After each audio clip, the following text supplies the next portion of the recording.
Good morning. Welcome to the Planning Commission meeting of September 25, 2019. Please rise and join me for Pledge of Allegiance. I pledge allegiance to the flag of the United States of America and to the republic by which it stands, one nation, under God, indivisible, with liberty and justice for all. Thank you. May we have the roll call, please, Janet? Commissioner Hanson? Here. Commissioner Ketchum? Here. Commissioner Gupta? Here. Commissioner Santa Cruz? Here. Commissioner Ramirez? Here. And staff is represented by Monowitz and Fox. Thank you. Next, we'll move to the oral communications. Would anybody in the audience like to speak on an item that is not on the agenda? Janet, do we have any speaker cards? I don't have any speaker cards. Madam Chair, before we proceed any further, may I please make an announcement? Please, Steve. Yes, I just wanted to make sure both the commissioners and our audience are informed that today we have initiated audio-visual recording of the proceedings. We've always recorded the proceedings, but we're taking advantage of the video system that's used to record the Board of Supervisors meeting, and we intend to do so. So nothing unusual about being on camera, just be yourself, and I just didn't want you to be surprised the video might be out there. So thank you for letting me make that announcement. Thank you, Steve. So since we have no public speakers today, we'll now close the public hearing. Next on the agenda is consideration of the minutes from August 28, 2019 meeting. Do I have a motion to approve the minutes as revised and submitted? So moved. Second. All those in favor say aye. Aye. Aye. Aye. Aye. So the minutes are approved unanimously. We move on to our consent agenda. The item that we have here, we are going to be pulling that item. Number one. Pulling that item out of the consent agenda. Commissioner Ketchum has some comments and would like to be heard. So this item will be moved to regular agenda. Moving on, so we'll go to this item after our consent items. There are 2 consent agenda items. Do I have a motion to approve those? I so move that we accept the amended consent agenda. Second? All those in favor? Just so we have a clear record, you're pulling item 1 from the consent agenda, and the present motion is to approve items 2 and 3 as part of the consent agenda. Yes. Correct. Is that the motion for... all those in favor say aye. Aye. Aye. Aye. Any opposed? So the consent items 2 and 3 have been approved. Motion carries. So we come back to the item that we just moved into regular agenda. Janet, would you please read that for the record? Item number 1, owner applicant, County of San Mateo, PLN 2018-00380, location Fitzgerald Marine Reserve, Pillar Bluff, Moss Beach. Staff is here. Go ahead. Good morning, honorable members of the Planning Commission. Dennis Aguirre, project planner. The project before you is from the County of San Mateo Parks Department, and it is located in the Fitzgerald Marine Reserve Bluff area and also at the Pillar Point Bluff area. They are proposing to install 5 benches and replace a cable fence with a split rail fencing at the Fitzgerald Marine Reserve area, and install two interpretive signs at the Pillar Point Bluff area. The vicinity map indicates the two locations. The Fitzgerald Marine Reserve areas, the zoning districts there are, the project site is in the RMCZ DRGH district, and the interpretive signs will be located at the Pillar Point Bluff, and the zoning district there is the PAD district. As you can see, the 5 benches will be located in 5 areas along the Bluff Trail, along the Fitzgerald Marine Reserve Bluff Trail area, and they will be located 25 to 30 feet and up to 60 feet from the bluff. They are located within the hazard zone, and also located within a sensitive area and riparian zones. They do comply with the LCP policies because there is no increase in the intensity of use. There will be no disturbance with regards to the existing riparian areas there. And the strawberry, native wild strawberry area, as you can see, that is bound by and protected by the cable fence, that will not be disturbed.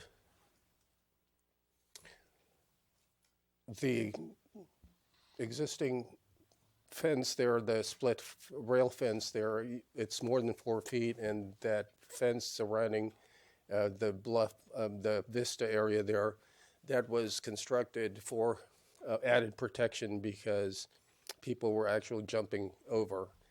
So that increase in height added to the protection, public protection. The 2 interpretive signs will be located along Pillar Point Bluff, and that is just to enhance the visitor experience of the public with regards to expounding on the Alona villages that were located there previously. And that is some graphics there as how the interpretive signs will be located.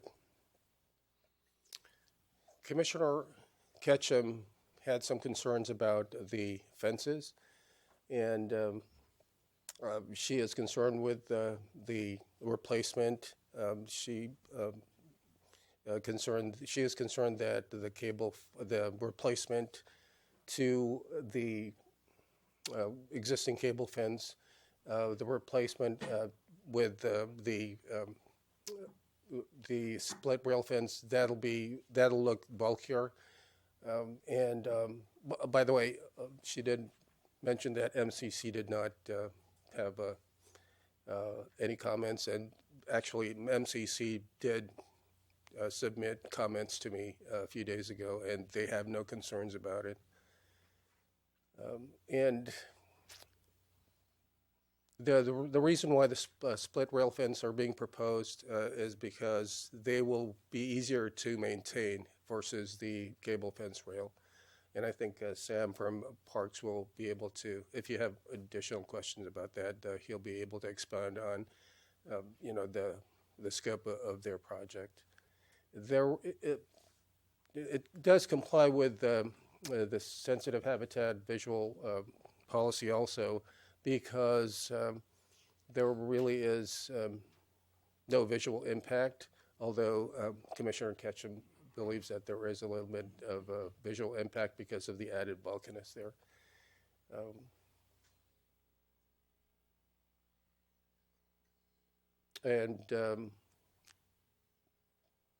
This photo indicates her concern also. She believes that the existing posts ties in with the existing split rail fence because of their weathered look.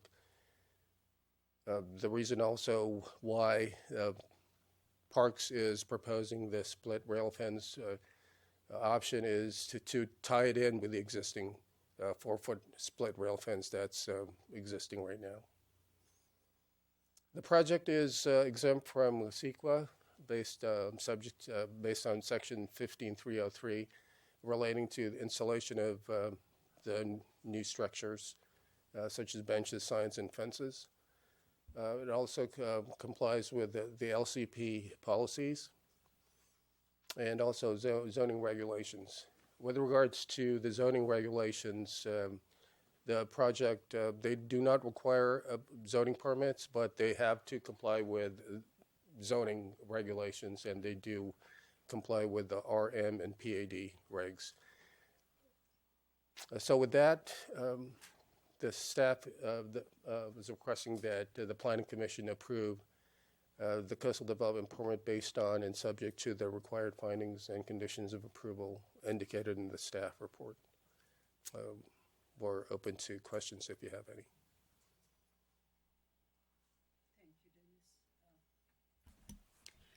Do we have any questions? Lisa? I have questions if Sam Hertzberg could perhaps, or I have comments. I guess I don't have questions, but I think that if you go back to the first slide that showed. Just a moment. Sam, would you please introduce yourself as... My name is Sam Hersberg. I'm the senior planner with San Mateo County Parks Department. Thank you. The first slide, that ones that I sent you, which they're here, but it's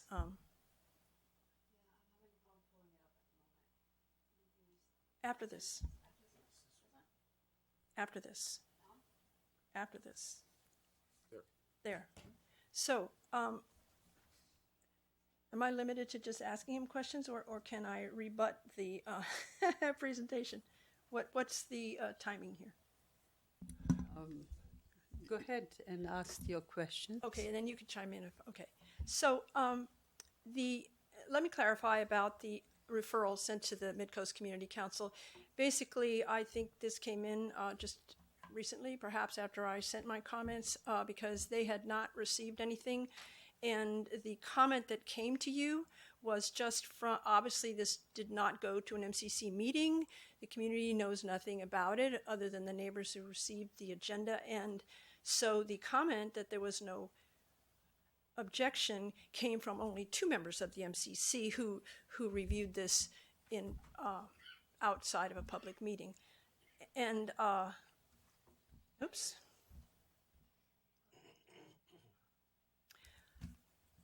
I want to clarify that, well, first of all, I have no problem with the benches and the interpretive signs.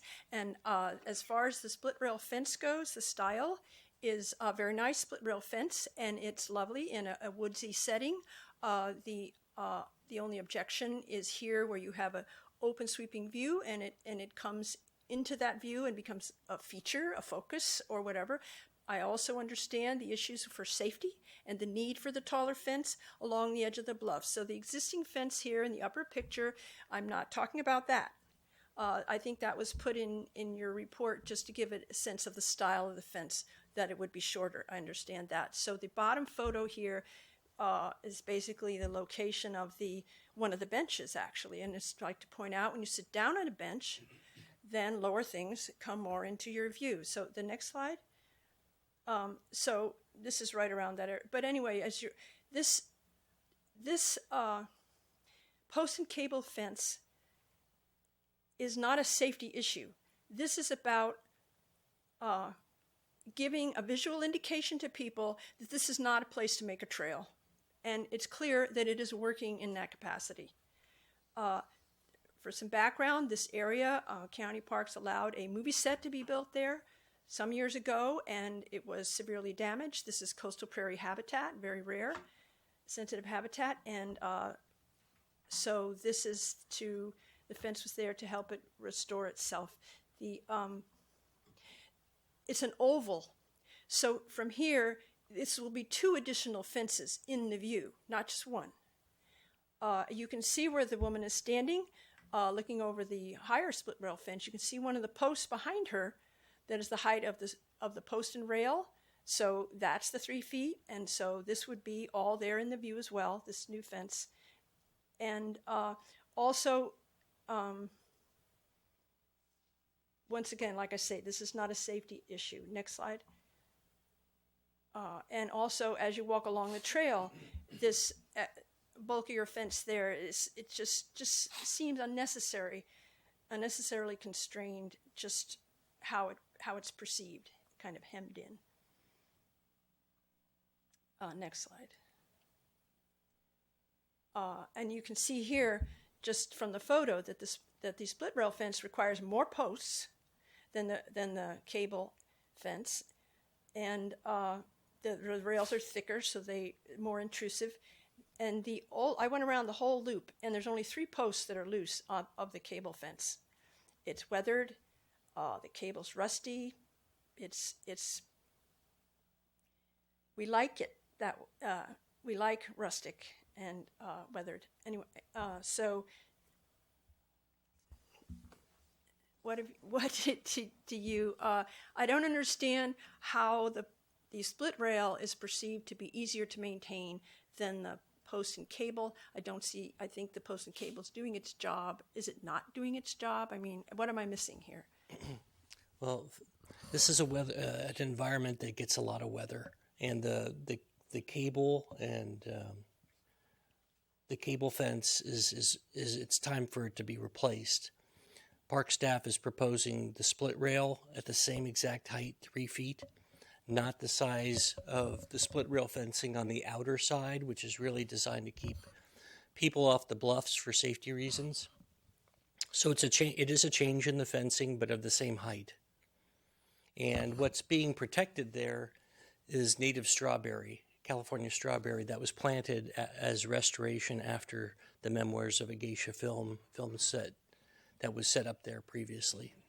And the prior fencing, they also funded that fencing around the perimeter, and that prior fencing had been 3 feet when it was replaced before with the coastal development permit, and it extends further south.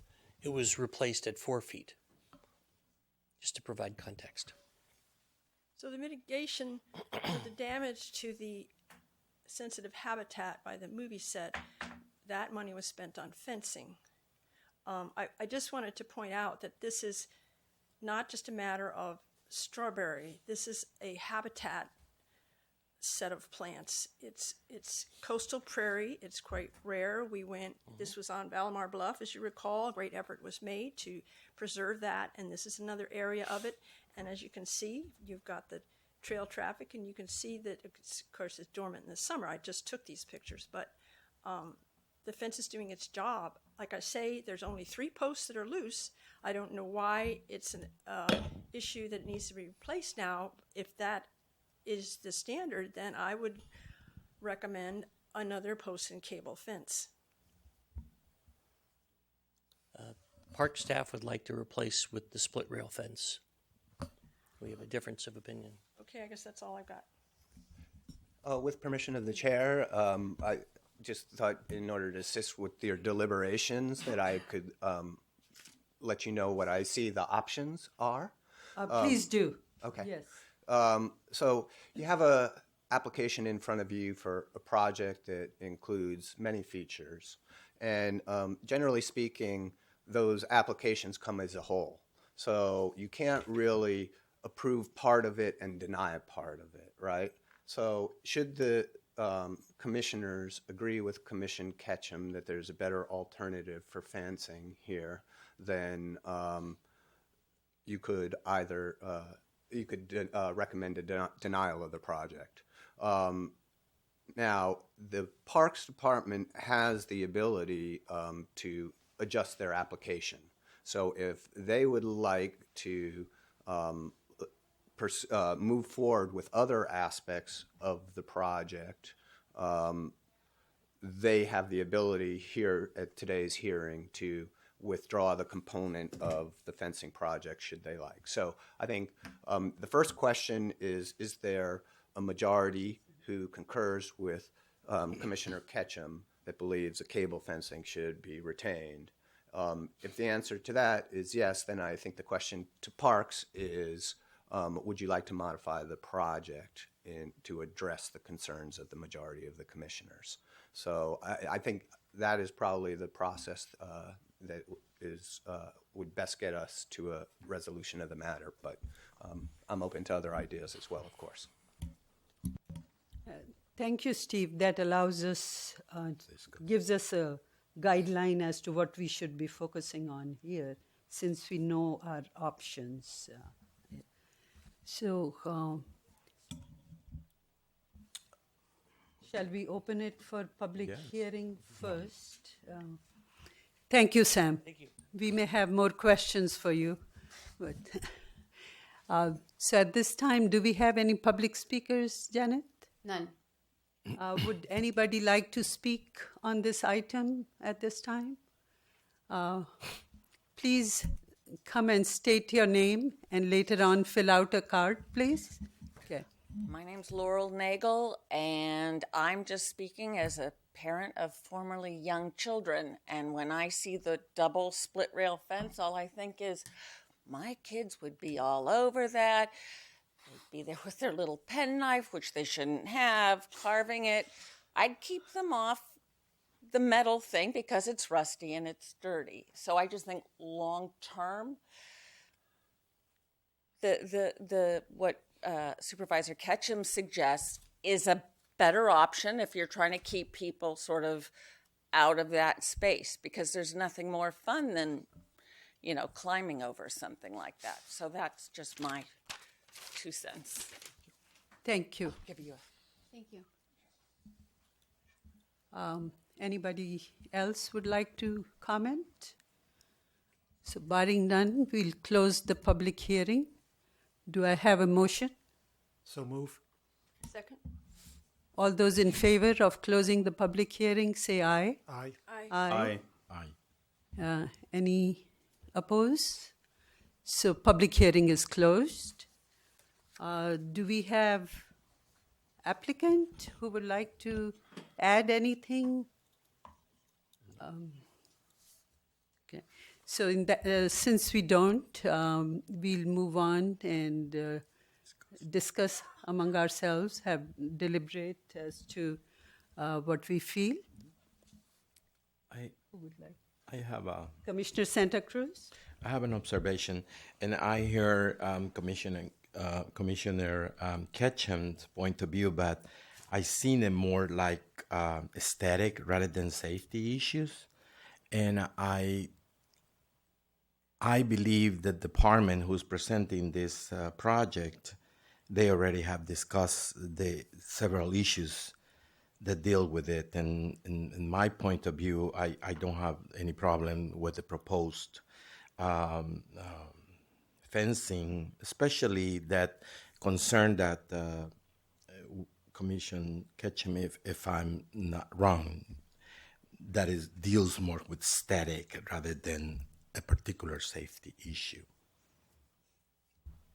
Thank you. Any other comment?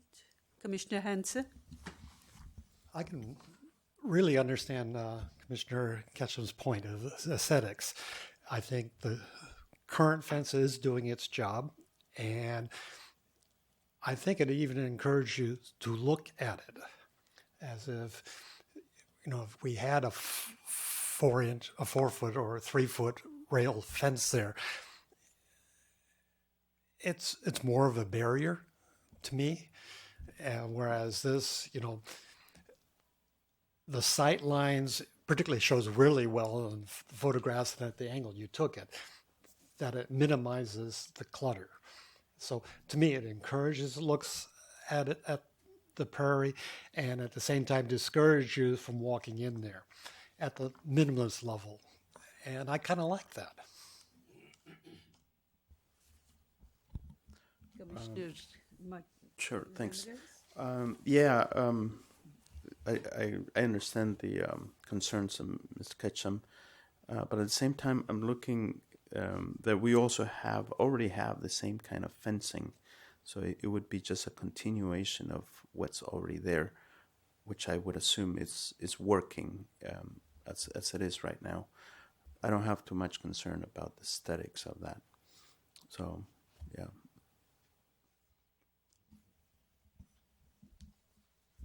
Thank you.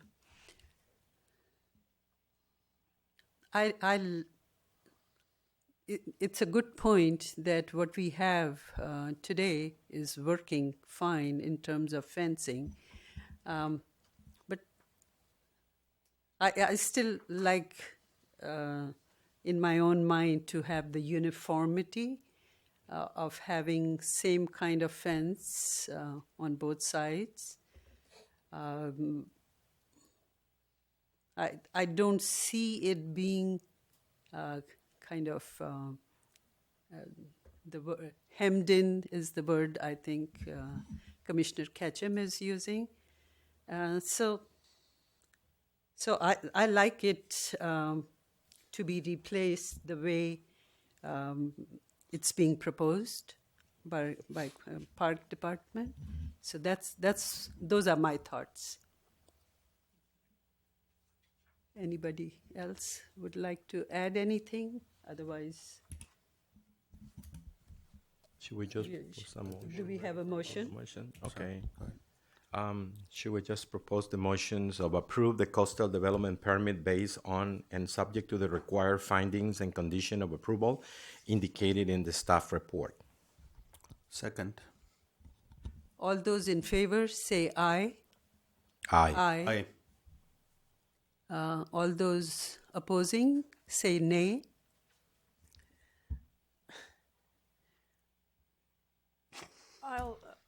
I'll approve. Because like I say, I have no objection to the other projects. I approve with the understanding I did like the other option. I have no objection with what is going in. And do we all have unanimous approval? Yes. Okay. So the motion is approved unanimously. Congratulations. Thank you. Moving on to item 4 on our agenda. Janet, would you please read the item into the records?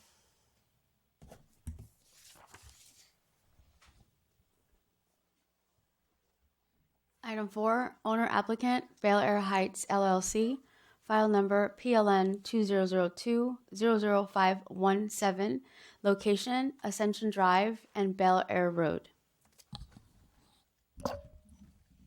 Chair Gupta, Chair. yes, I'd like to start the staff presentation of this Please. item. Thank you. So the matter before you is a grading plan to implement an approved subdivision known as the Ascension Heights subdivision. This item is somewhat out of the ordinary in that typically those conditions of approval are left to staff to review and determine whether or not a project complies.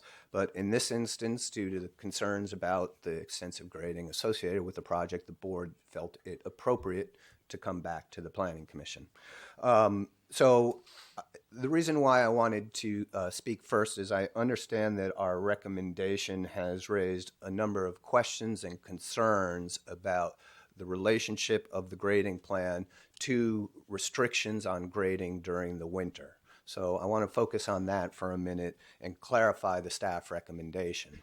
The applicant had submitted a grading schedule that includes specific dates, and I want to be clear that the staff recommendation of approval is not in accordance with the specific dates identified by the applicant. We made some efforts to clarify that in the staff report. There's a footnote and some other statements to the effect that any grading during the winter time must receive a wet weather prohibition exemption from the community development director. And I will fill you in a little bit about what that process entails, but just sticking to the broader theme here, the schedule that has been proposed by the applicant should be looked at as sequences of events that have specific durations of time. Okay, so if you were to take out the specific dates and essentially count the number of days between each phase is the plan that we're looking at. And of course, the other aspect of this is the routes, which will be used by the trucks to remove the disposable soil and bring in the fill. But I don't believe there's questions about that. The questions really have to do about the winter grading.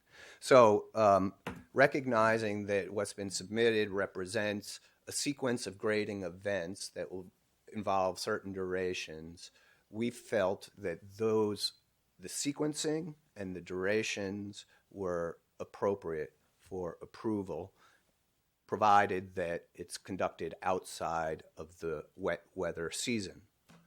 In the event that the applicant intends to seek a wet weather exemption, they will need to provide supplemental information regarding their grading plan that breaks up the segments, the sequence of events, into smaller chunks of time, because my standard for approving any wet weather exemption is that you can only conduct an amount of disturbance that can be buttoned up, completely controlled within 3 days' notice, which is generally the amount of notice that we get when a significant rain event is coming. So, and the sequence of the various events are contingent upon staff's confirmation that no storms, no rain events are occurring. So the grading schedule that's been presented to you is based on an assumption that it will be done during the dry season, and that if it is not, it will comply with all the wet weather requirements that I just outlined, and they go beyond that as well. So I hope that answers most of the questions that have been raised, and I'd be happy to respond to any questions regarding this topic. So thank you. And with that, I'll turn it over to James. Thank you, Mr. Monowitz. So as the Community Development Director focused on that, I will focus on what it is that you are considering today, which is the grading schedule. And I'll get into what's packaged as part of that in just a moment. But to give you just a little bit of history and overview, so the Planning Commission reviewed and approved the subdivision back in October 2015, which was subsequently appealed to the Board of Supervisors. Board of Supervisors reviewed and approved that in February 2016, and that was a petition for judicial review for inadequate CEQA review. However, Court of Appeals upheld the county's approval in 2018. Earlier this year, the Planning Commission reviewed the landscaping plan, which, similar to this condition, is also something that the Board of Supervisors had added as a condition of approval for the Planning Commission to do a review. So again, something a little out of the ordinary for the review of the Planning Commission, but as such, that's why we're here. So I kind of put this little graph here together to kind of illustrate where we are today. So as I explained, in February 2016, the subdivision and grading permit was approved. So that's something that's already, the mechanism for this to go forward has been approved. Now, as part of that, there's one benchmark, which is the pursuant of a grading hard card. And what that is issuing a grading hard card gives the applicant permission to start grading operations. Now, as part of that, there are a list of conditions of approval that were included as part of the Board of Supervisors 2016 conditions, and one of them, condition number 14, was the schedule and haul routes. And as Mr. Monowitz just explained, normally it's something that the Department of Public Works and planning staff will review and determine its adequacy. But in this particular case here, the Board of Supervisors added the extra line that it come to the Planning Commission. So in front of you today is condition 14, which is one of several conditions that the applicant must meet before we can issue a grading hard card. And so until those are done, then that's when grading activities start. And that's why I kind of have in a gray box there to be determined, because we still need to satisfy several other conditions. But this is one of several. So as part of the package for the grading schedule, it's got four components to it.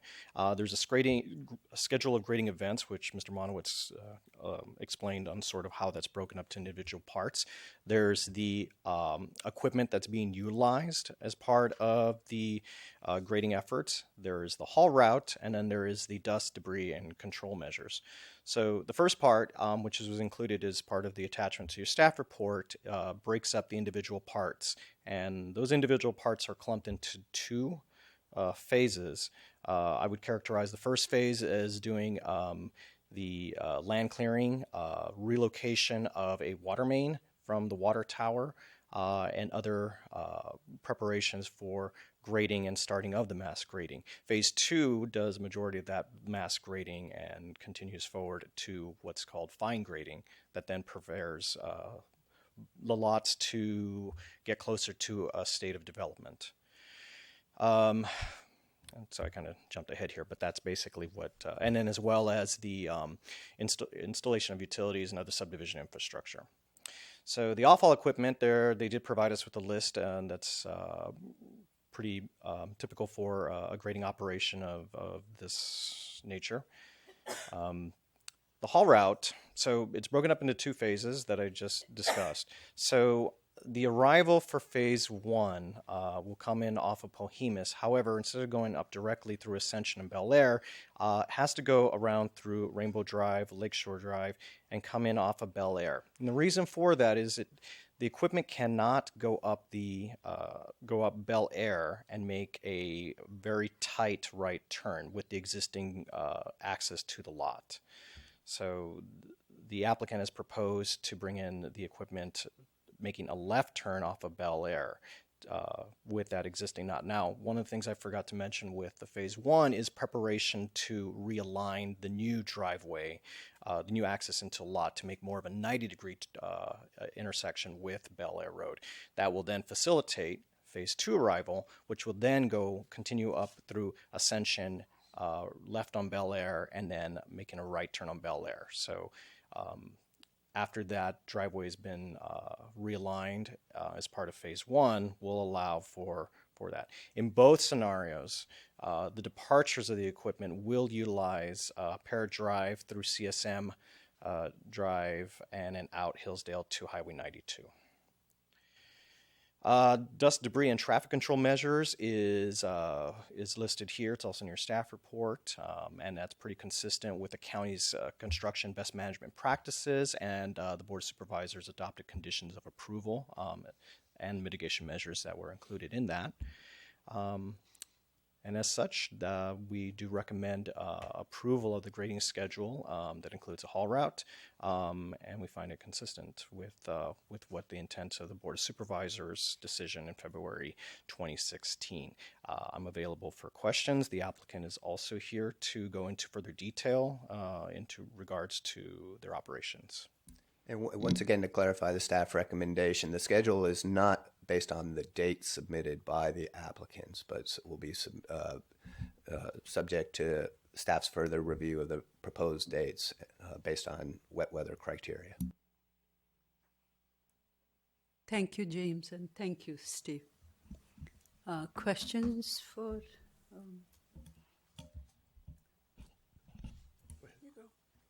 Commissioner Hanson?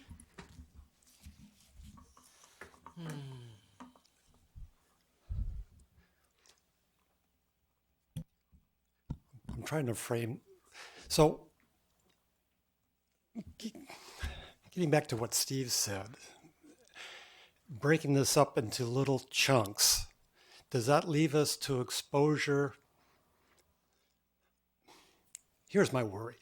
When you cut and grade something and you do it in little tiny chunks, and suddenly a rainstorm comes between one of those chunks, you might be exposed to something that you hadn't anticipated because you're looking 3 days out or n number of days out instead of the whole schedule out, and really your exposure is the entire length?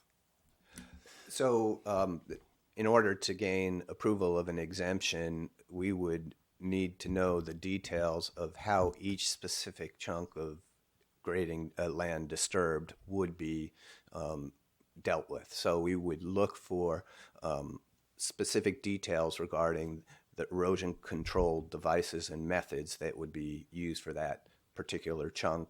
And the intent would be to, prevent any surprises, to make sure that we are prepared to deal with the disturbance that has occurred.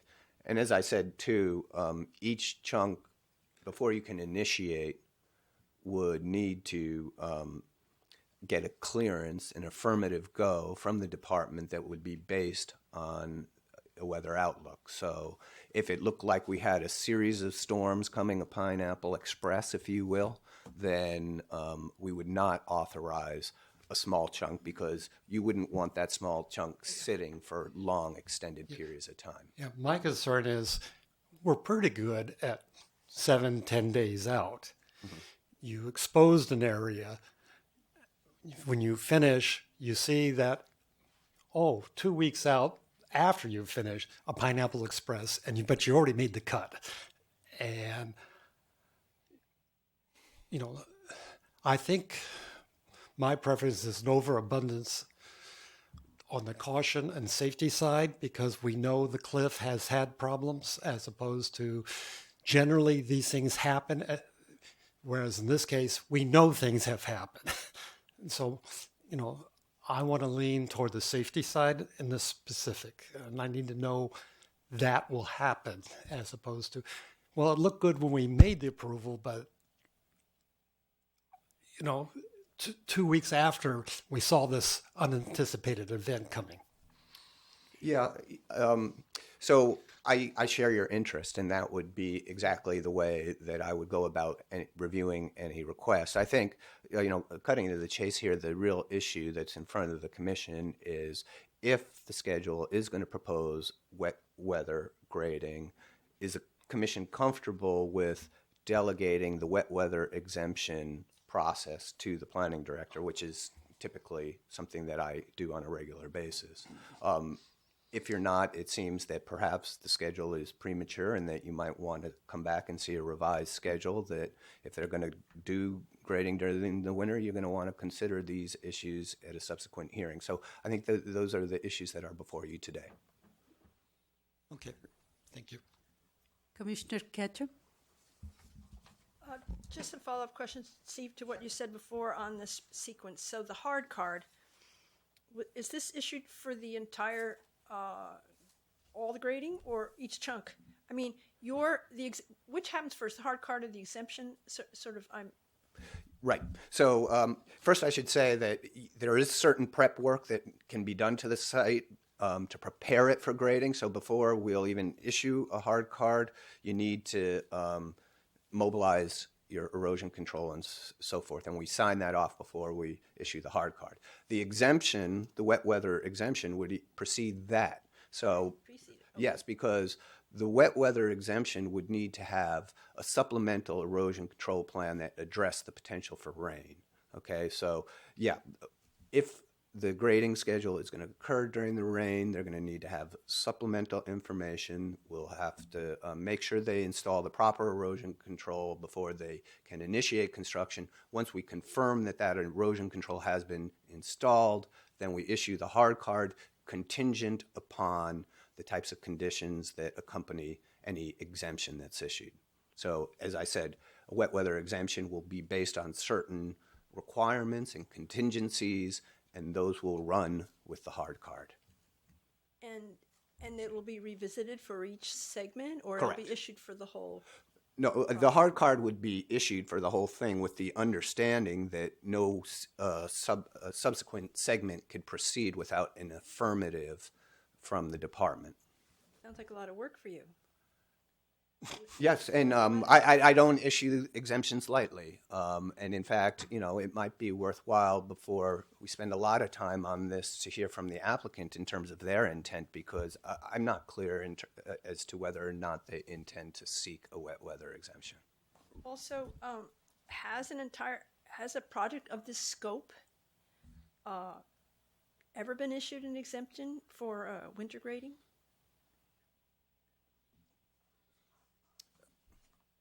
Not during my tenure. I can't speak about my predecessors.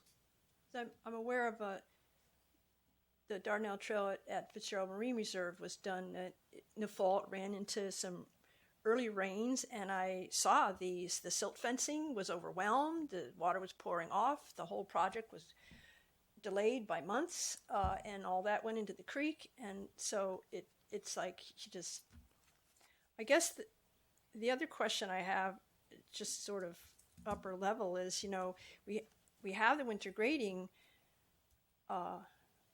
prohibition, but this is because we're conveniently we're in a Mediterranean climate, and we have a dry summer and a wet winter, and we can do that. I wonder what people do in the rest of the country, but then maybe they're not as concerned about in these environmental concerns. It just seems like this is really, the Mediterranean climate provides this opportunity to not do this in stormy weather.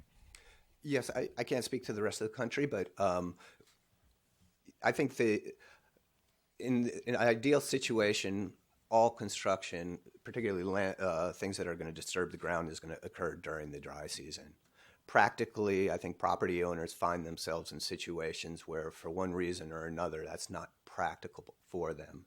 And there are wet seasons that have many dry months, one after the other, in a La Nina scenario. And so we do our best to accommodate development during the dry times, during the wet season, provided that we have the information we need to ensure that that will not have adverse impacts, and that we're doing it to reasonably accommodate the needs of reasonable needs of property owners. You know, whether or not this is a circumstance in which such exemption should be eligible, I think the Commission has the opportunity to make a decision on that. But other than that, there's nothing that prohibits me, outside of a situation like we're in today, where the grading schedule has to be approved by the Planning Commission. There's nothing that says I can only issue exemptions for this type of development and not that type. So I try and be fair and apply it equally to all applicants. Thank you. Okay, I have. Commissioner Ramirez? Yeah, I think we can save ourselves a lot of time and deliberation. I think if we basically ask the applicant directly right now if they're planning to start any activities for grading during their rainy season, that's something that I would like to know before I can figure out what we're going to do today. How about if we have the public speakers come up first? What does the Commission and applicant? Applicant next. Yeah, the applicant. Next? I would like Okay. the applicant next, Sorry. if you don't Yes. mind. Yeah. Yes. Okay. So let's.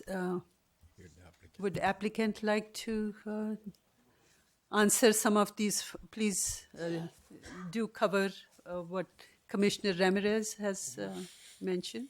Thank you. Good morning. Thank you very much, Dennis Thomas, and thank you for the opportunity to speak to you about this. We are very comfortable working with Mr. Monowitz on the discretionary choice for the grading activity during the rainy season or during the winter time.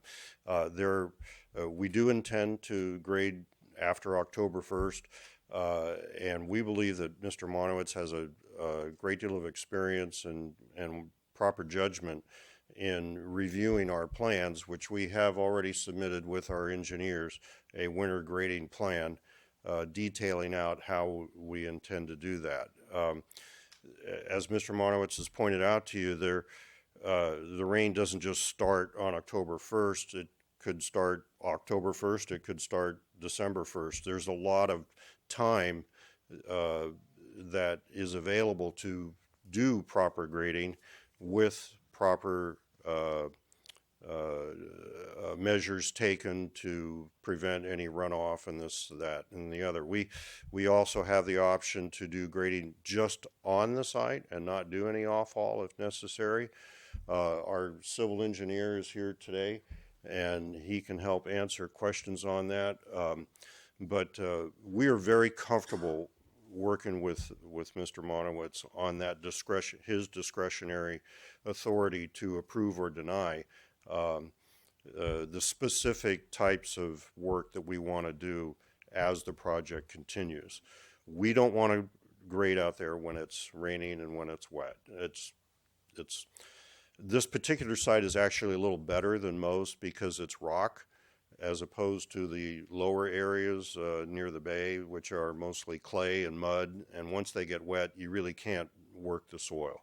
So you wouldn't do it there. This particular site, if there's intermittent rain periods, we could work in between those because it's rock, and the soil it actually helps us because it keeps the dust level down and is easier for us to manipulate if it has some moisture content to it. So we're very comfortable with Mr. Monowitz on that discretionary ability that he has to do that. And if you have specific engineering type questions, I do have Alex Hanson here with Lee and Bray's Engineering that can answer those as well. Okay. Thank you. Did you have questions for? No, I think that this kind of guides us as to which way we can proceed with our decisions. Did anybody else have questions for Mr. Thomas? No, I just have a general comment, but we can just talk about it later on. Okay, so we can continue our. So at this time, we would like to have any public comments.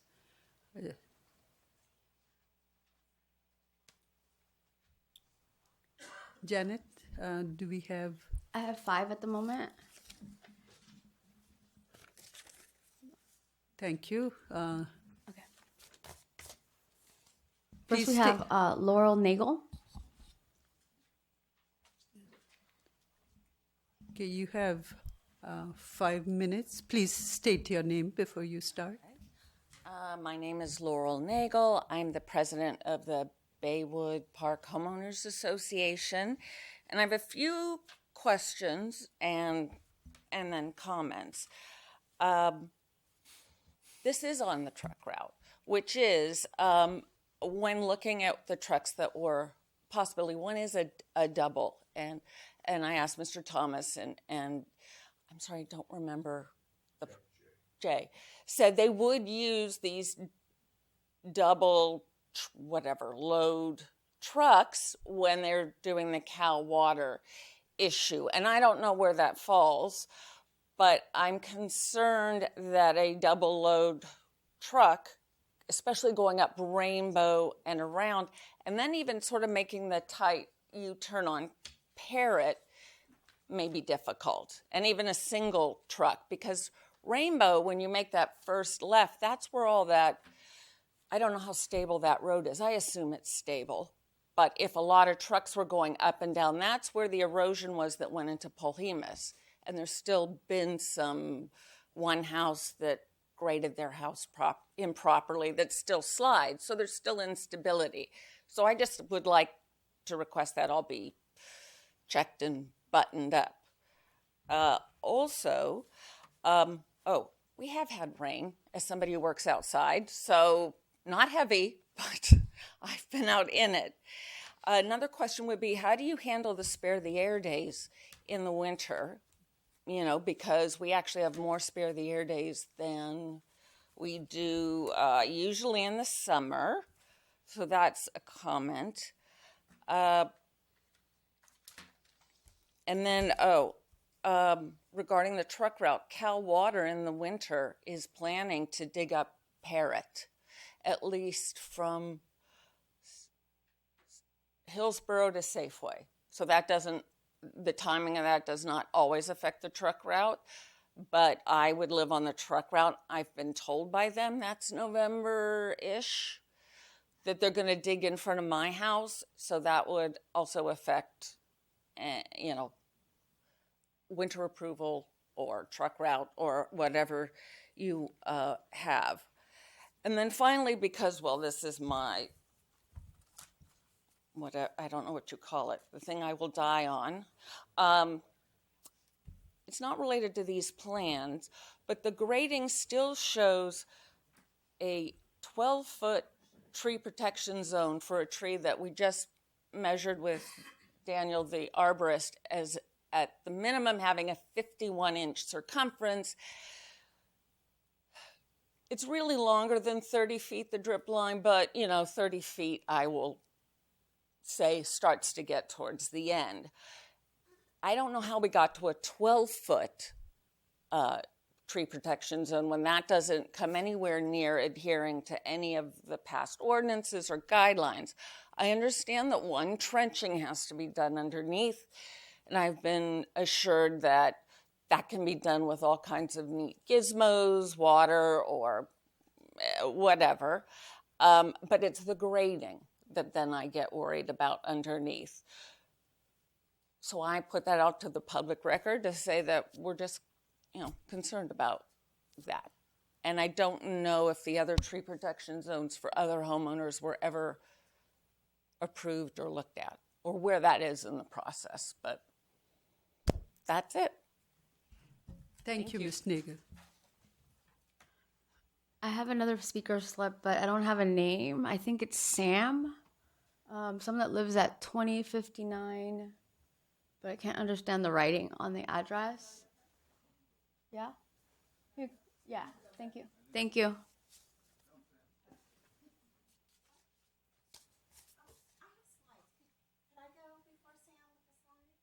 Did you give them to me already? Yeah, you got them yesterday. Oh, that was you? Okay. That's me. Okay, gotcha. That's me with the J and the name. Okay, perfect. Just Hold on ignore just a second. Can you give me a second? Okay. And then I've never done this with this thing, but I'm going to do my best. So Let me just pull it up, okay? You didn't write a name, I wasn't sure. I was like, is this, you're the only presentation I have. Okay. So let me just show it to you. It was real from fast. small. Yeah, what Color. season grading? Is it a bunch of writing? Yeah. Is that you? Yeah. Hold up 1 second. And just click on the clicker when you see it. Is that it? Oh boy. Oh, I can't see with glasses, but can't see without. Okay, go ahead.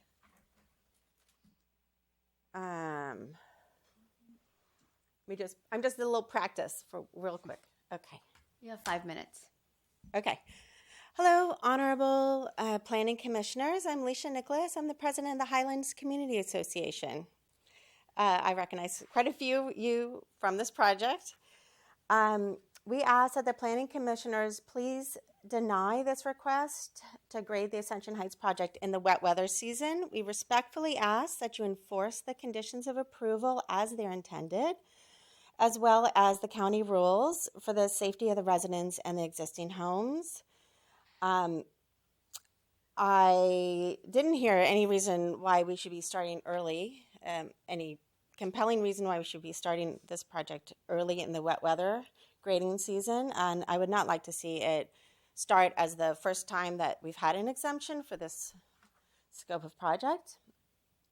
As you well know, this project is on very steep, unstable slope. We've had many landslides already. It's surrounded by existing homes, existing families, and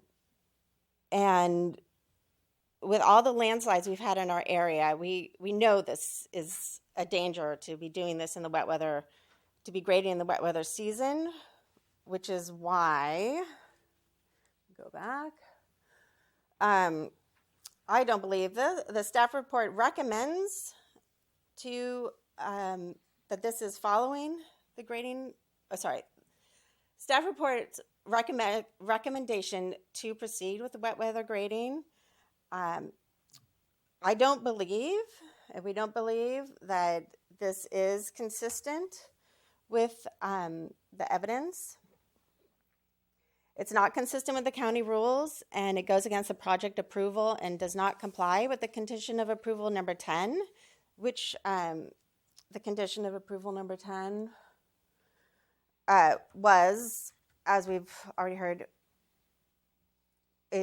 condition of approval prohibits grading in the winter season October 1st through April 30th. We ask you to follow this because it's put it in for our neighborhood because it's unique, and we've already had lots of landslides. In 2017, that's just a year and a half ago, Highlands had a 100-year rain which caused a mud landslide that took out a sewer line. Repairs are estimated about $3 million. Thankfully, no residents were were hurt by this. But here's one reason not to approve it. Okay, next, ignores many of the warnings of the EIR. The most worrisome, I think, is, where's the one? Which is the one about once you start cutting, then you, as Commissioner Hanson was pointing out, that now you can't predict the weather. I'm sorry, you just can't. That's why we gave that period of wet weather not to do this. So I think once you're starting the cuts and then you're more in danger that you're going to have one of these landslides. Okay, let me go back. Another incident, this recommendation is ignoring climate change. Just a few days ago, the Board of Supervisors declared a climate emergency in San Mateo County. It was a unanimous vote. I would ask that you support what the supervisors are trying to do by protecting our county from more incidents like this. Supervisor Pine asks, Pine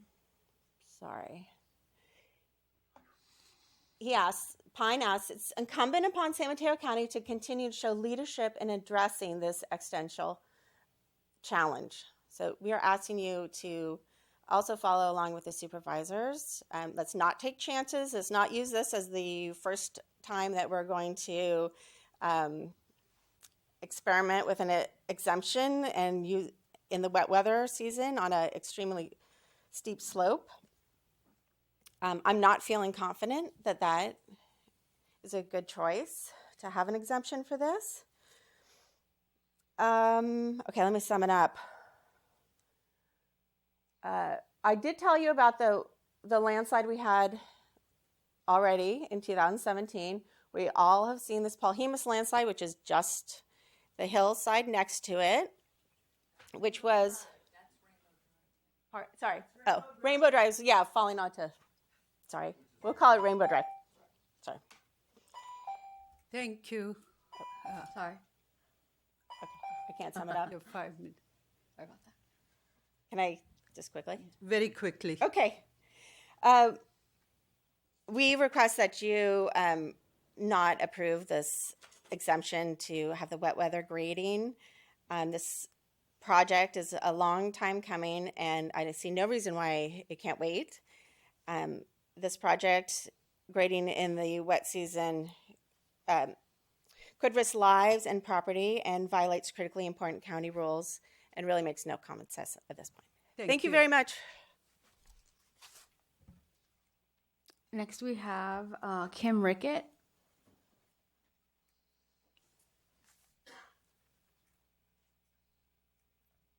Hi, my name is Kim Rickett. I live at 1625 Ascension, and I'm a member of the San Mateo Oaks Homeowners Association. I'm first going to start by talking about something that I don't think anyone else is going to mention, and that's the dusky-footed wood rat. I noticed when going through the documents last night that there are going to be bird surveys and looking for bird nests before they start the grading. However, that sent me back to the original EIR, where I discovered that they looked for endangered birds, plants, and insects, but nobody bothered to look for mammals, amphibians, or reptiles. There are dusky-footed wood rats up there, which is a protected species. They're very obvious because they build giant piles of sticks. I don't know what the process is now that we're this far along, but I'm asking either the planning department or the commissioners to look into requiring a biologist to go out there, find the nests, the wood rat nests, and make sure that they are protected. This was done for the project in the Highlands, so if you look up the Chamberlain group, you should be able to find language to protect those rats. All right, now getting back to what everyone else is talking about. So Mr. Thomas told you that he was very, very comfortable working with Mr. Monowitz. With all due respect to Mr. Monowitz, the Community Development Director, our neighborhood does not feel the same way. The planning department has let us down repeatedly, time and time again, disappearing conditions, disappearing hiking trails. we do not feel that the planning department always has our back. So we are very, very nervous about leaving decisions about grading during the wintertime to the planning department. Now, it was the intention of the supervisors when they added that when they required this meeting itself to bring everything before the Planning Commission. This is our only opportunity as members of the public to appeal to you, to appeal to someone about this issue, which is seriously concerning with the history of landslides on the site. Furthermore, I sent you a letter. I won't go into it again, but it is virtually impossible to meet the requirements of the county requirements for things like revegetation and all these other things in the little chunks. So we've learned that the applicant absolutely intends to grade during the rainy season and wants to do these little chunks, but these little chunks aren't going to be able to be protected because the ground is still going to be out there.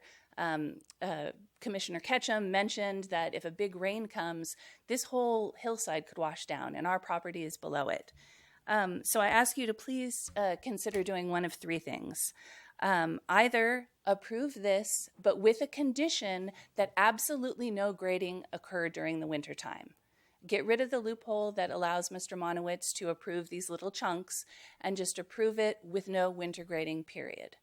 The second option, approve it with no winter grading except for any exception must be brought before the Planning Commission so that you can determine whether they're trying to sneak every little bit of grading in possible in the winter or if it's a good faith attempt to grade during the dry season, but maybe something runs into the rainy season. But our neighborhood wants that left up to you and not left up to the planning department. There's a reason the supervisors sent this to you. Or finally, deny this application and require that the applicant submit a schedule with actual dates when they expect to do grading, and the majority of those dates should occur during the dry season. So I've never heard of a schedule that doesn't have dates. That is inherent in the nature of a schedule. And the main concern of the neighborhood was, when is this grading going to take place? Is it going to take place during the rain? That's what the question is before you. So don't just shuffle this off to someone else. You need to decide, are you going to make this project happen during the dry season? Are you going to protect us? So please, if you deny this, ask that they return with an actual schedule showing that the majority of the serious grading will occur during the dry season, and then you are welcome to approve that schedule. Thank you very much for your time and consideration. Thank you, Ms. Rickett. Next we have Sam Nafee, followed by Tanya Leong.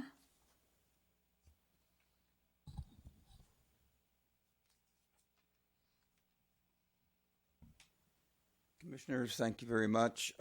Privileged to be presenting to you today. We are officially, as a county, in a climate emergency. That's been stated. We have climate emergency means impacts. Climate emergency means unpredictable winters. Unpredictable, factually proven, that we've had experience with. Landslides in our area. A year and a half ago, a very expensive landslide, still not repaired. Major issues with it.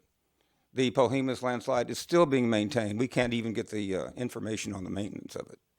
So it's ongoing. They don't end when you get a bad one. We have seen no confirmation of safety of this recommendation from engineering point of view. In fact, on the whole project, there's no engineering reliability data that we can find. If we can get it, we would love it. We've asked for it, various forms. No failure analysis of either this recommendation or the project. It's absolutely essential to see if mitigations are actually going to mitigate. It's one thing to say it looks like they'll mitigate in an EIR. It's another thing to actually substantiate it with a proper engineering approach. If you got the documents, we're interested, but we haven't seen them because an engineer is like a physician. They have a license by the state. We're supposed to put the public ahead of private profit. Okay, and the state has has not just legislated that, but it's also been shown in court. They expect engineers with their licenses to put their stamp on any recommendation for the safety for the public, just like any doctor does. It's a licensed profession. So putting our engineers or the applicant's engineers at risk is like putting our neighbors at risk in this area. The recommendation and the request is to have an exemption from a standard county rule, a very important county rule that's come about with years of wisdom. There is no precedent. You won't find this size, I don't believe. I think we would have had it. So we're in an emergency situation. In an emergency, you save lives. You put life safety above any profit or any inconvenience. And that's where we are. And we really need to attend to that. Dave Pine has asked us all to attend to that and to do something. He says leadership. Well, leadership is saying stick with the rules. In an emergency, you don't do a risky thing. You stay cautious. And you stay with what's tried and true. It would be lovely to trust this, but you cannot put this on one person to be a weatherman to figure out, well, we got it all buttoned up and it's all going to be safe.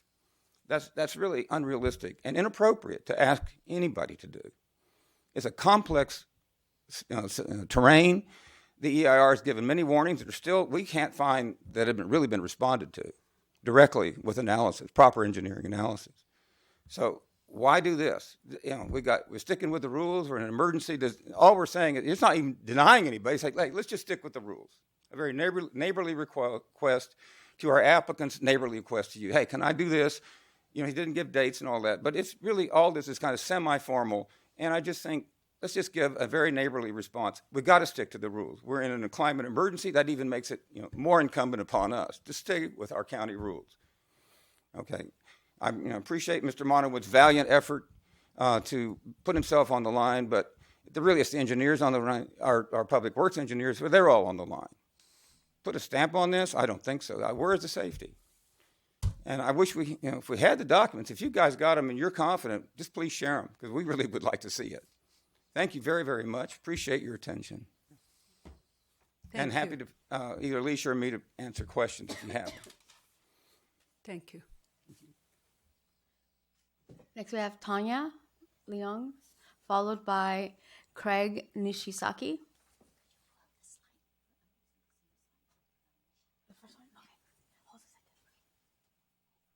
Hold on one moment.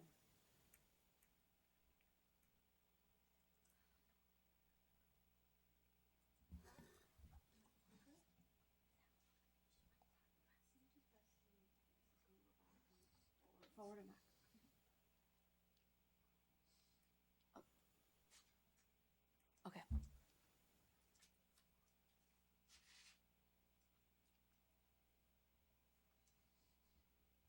My name is Tanya Leong. I'm a member of the Baywood Park Homeowner Association.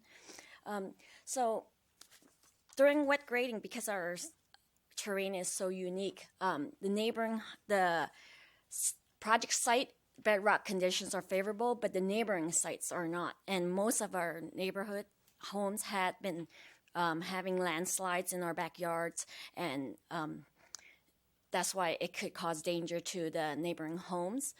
And as this Pohemus landslide, the county did approve their foundation work, but a few months after the foundation work, the whole foundation wall slide and the Pohemus landslide.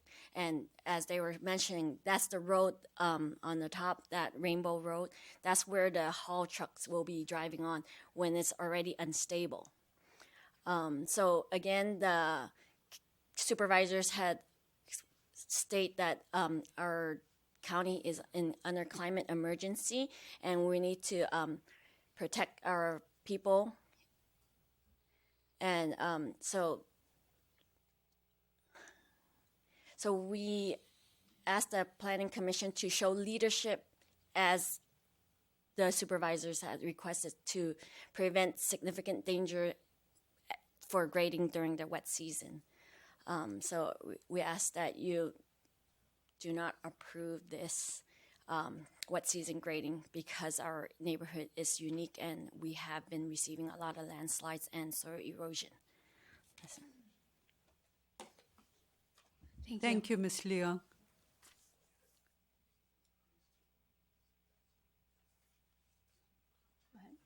Good morning. My name is Craig Nishizaki, and I live on Parrot Drive, and I'm part of the Baywood Park Homeowners Association and also responsible development for Water Tank Hill. Thank you very much for hearing us today.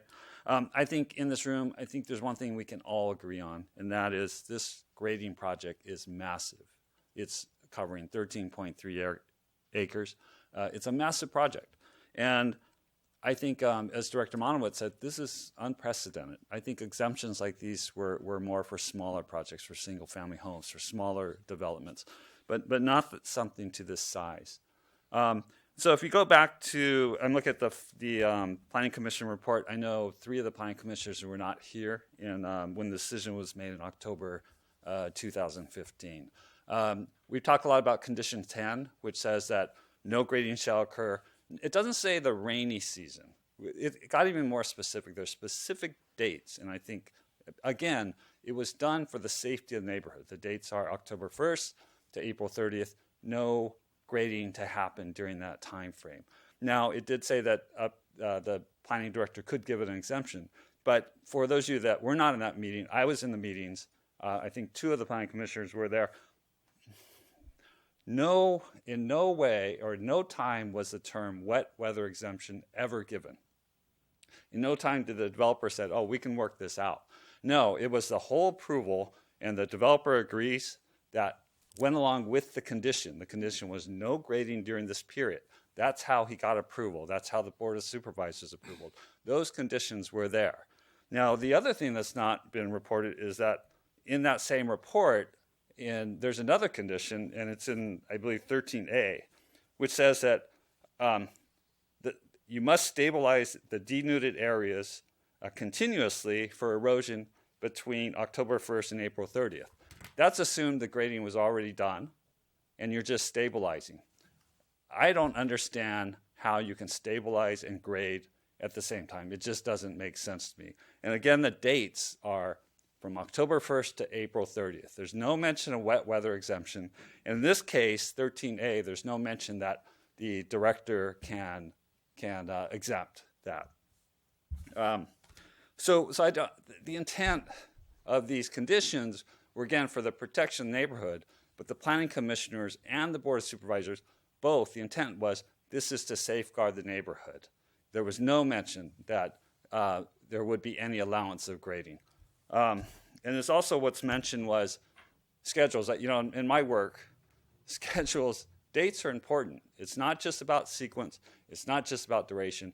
Exact dates matter. So what you're approving today, you have to assume that those are the dates you're approving, and you should. And so I think I would deny this grading schedule, come back where the grading schedule is within the framework and within the guidance and the intent of what the planning commissioners approved. This feels like the last planning commission we had where the trail was put in, the commissioners approved it, and then all of a sudden it's taken out. A lot of bait and switch, and this feels like that. And I think, again, it's not about whether they can feel they can build during this time frame.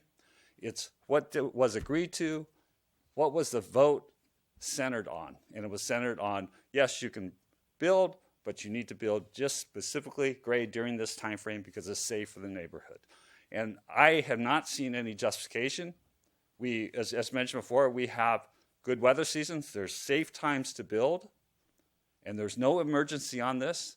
Why don't we stick to the original agreement that, again, many of the planning commissioners were not here, but please honor the intent of the Planning Commission and the Board of Supervisors. Thank you. Thank you. Next we have Ashley Evans, followed by David Haw.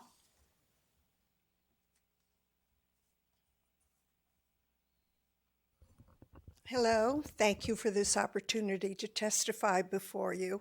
My name is Ashley Evans. I'm a homeowner. I live at 1383 Bel Air Drive, half a block from the driveway to the new development. I'm not going to talk about the safety issues. I think they have been covered very well here. I think Mr. Hanson expressed our concerns. And I notice how neatly the developer shifted all the responsibility to Mr. Monowitz. He will be responsible for assuring the safety away from the developer and to the planning commissioner. What I do want to talk about is the truck routes and the waivers that are requested here. I have always been aware that the configuration of that driveway as it presently stands, it makes it impossible to make a right turn when you're coming up Bel Air from Ascension, as was the original route that was approved. It curves away, it's narrow, it's very steep, and big trucks just cannot make that turn. So now they have asked for, I've always known this, but it was a total surprise to the developers, a recent discovery. They now have changed the route so that instead of going up that part of Bel Air that has houses just on one side, so you only have about 5 houses affected, their trucking route is now about a half a mile longer and meanders through the very heart of our neighborhood, including a blind intersection at the corner of Rainbow and Lakeshore. That's a blind intersection. I'm always nervous when I drive down that way, and so and they're also now the exit route that takes them through the campus of CSM, and I wonder if CSM is aware of this and they have approved it, because it's going to make a lot of traffic there on the campus. And now the schedule that they are asking for is through the rest of the fall semester and all of the spring semester. I'm a student at CSM, always, and so I'm aware of the traffic issues that this is going to cause. One thing that I wonder about, at some point, they are talking about reconfiguring that driveway, widening it, and making it accessible to trucks. My question is, why not do that first? Why not make that the first order of business? And then all these waivers would not be necessary. So that is a question that I put before the Planning Commission. So I think that's all I have to say today. I do want to say something, though, about trust, because this project was approved with certain conditions of approval. And to see them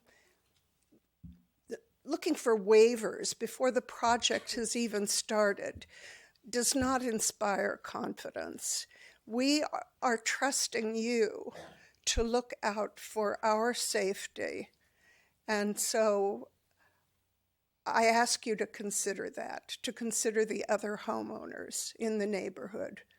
Thank you very much for your attention. Thank you, Ms. Evans.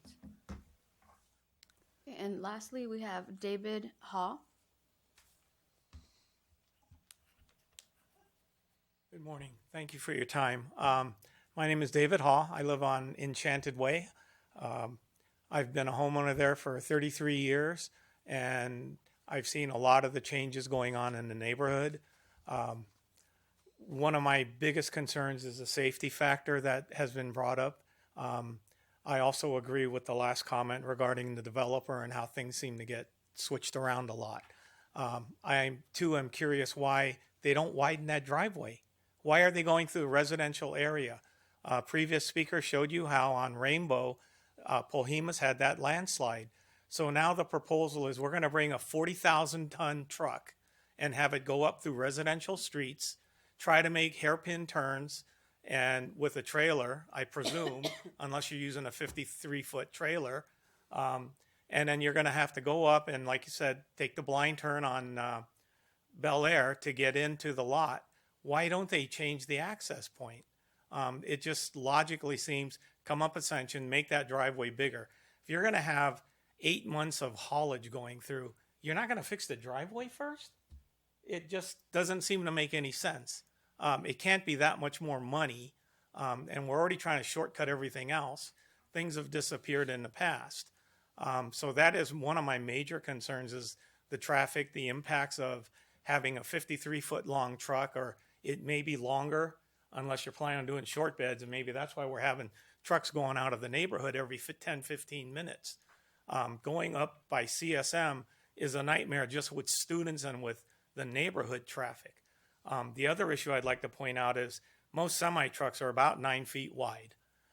If you've driven on Bel Air, with the residents have their cars parked on the street, so you've got 7.5, 8 feet of truck or a vehicle parked there. You now have 8 feet of traffic that you can travel on. A lot of times I see people going over the double yellow or going over the line to get into the opposite lane so they don't hit the cars that are parked on the side. There's been cars parked on Parrot Drive with the mirrors hanging down because cars have been too close. Now we're going to have a huge lumbering truck coming up loaded with gravel and whatever fill going up that same street. They're going to be driving in the middle of the road. And that's going to create more issues with the little hot rodders coming out of CSM taking turns, and they barely stop the way it is now. So I would urge you, if possible, if you haven't, to go drive that road. Just in a regular passenger car, get one of the county vans and see what it feels like driving on that road. But I normally end up hugging the line with my wheel inches off the dots, the bot dots, just to make sure I have enough clearance on the side. That is my major point of, here we're trying to change the traffic route. And once again, I don't know if the route was part of the pre-planned approval process, but the fact that we've added a half mile onto it is another concern. And as previously stated, raises concerns about, what is the developer trying to pull on us this time? Thank you very much for your help. Thank you, Mr. Howe. We have.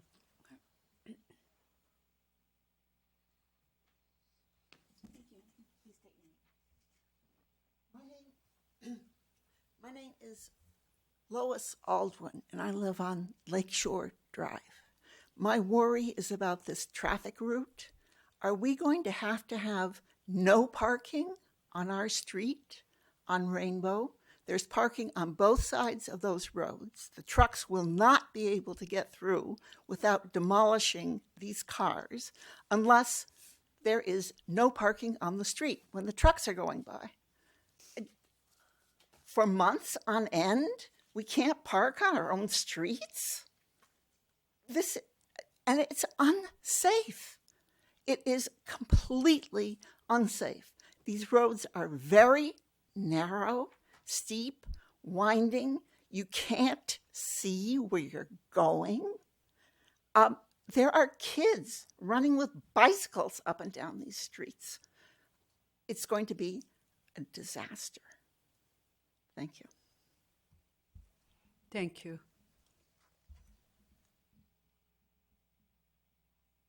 So with no more public speakers, I would like to close the public hearing at this time. So moved. Second. All those in favor, say aye. Aye. Aye. Aye. Oppose? None. So the public hearing is closed. Chairman Gupta, if Yes. it's your pleasure, I would be happy to respond to some of the issues and questions that have come up. I would like you to, please. Okay, thank you very much. So there are two issues on the table, the grading schedule as well as the haul roads. And we've heard from concerns about both. I will address the concerns and comments with regard to the grading on the site. With regard to the haul routes, these are within public rights-of-way, which fall under the jurisdiction of the Department of Public Works. So I'm going to ask Diana Hsu to respond to the questions and concerns about the haul routes. So with regard to the grading schedule, I think it's important that the Commission read Condition 10 in its entirety, which does prohibit grading during the between October 1st and April 30th, but it also includes a statement unless an exemption is granted by the Community Development Director. That was a decision that was made by the Board of Supervisors and not one that I think the Planning Commission can change. So the potential for the exemption exists. That was the decision of the board. Nevertheless, you have been asked to approve a schedule. And I think that you are entitled to debate whether or not the merits of the schedule that has been proposed. And if you're not satisfied with it, take appropriate action. But I don't think you can eliminate the exemption language that was contained in the board's approval. So that being said, there were a couple other issues about conditions that need to be satisfied before work can commence, and that's absolutely true. We've been focused really on conditions specific to grading, but there's a long list of conditions that need to be satisfied before grading can be commenced.